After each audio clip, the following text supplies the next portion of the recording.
At the end of the fourth and final test in Dharamsala, which India won by 8 wickets, Kohli said he no longer considered Australian cricketers his friends after being targeted both on and off the field by them.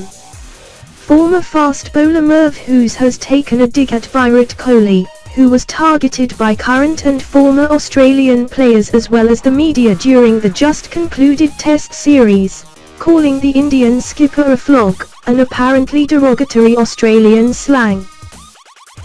Kohli, is a great player and he is probably a bloke you would love to have on your side, but watching it from afar and watching him in other colours, you just think what a flog, Hughes was quoted by Daily Telegraph as having told Sen Radio.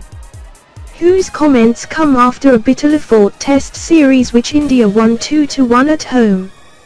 At the end of the fourth and final test in Dharamsala, which India won by 8 wickets, Kohli said he no longer considered Australian cricketers his friends after being targeted both on and off the field by them. Earlier, Kohli had stopped short of calling his rival captain Steve Smith a cheat for his doctor's brain fade moment, after which a section of Australian cricketers, current and former, along with their media targeted the Indian skipper, going as far as to compare him with controversial US President Donald Trump.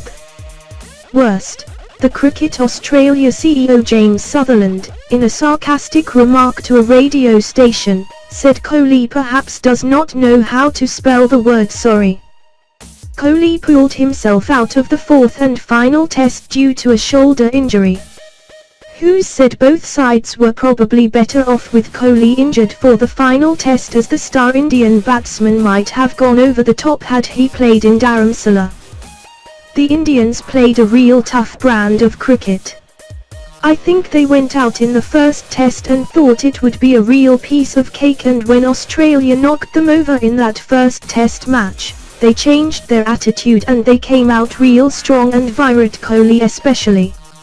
If he is talking about the Australians playing it hard, it is a bit hypocritical for me, because he turned his game around and played that way in especially that second test, and then going into the third test, it probably was not a bad thing he was injured, because he may have gone over the top, said 55-year-old Hughes, who played 53 tests and 33 ODIs between 1985 and 1993. Thanks for watching my video. If you like this video, please like, share, and don't forget to subscribe my channel. Thank you.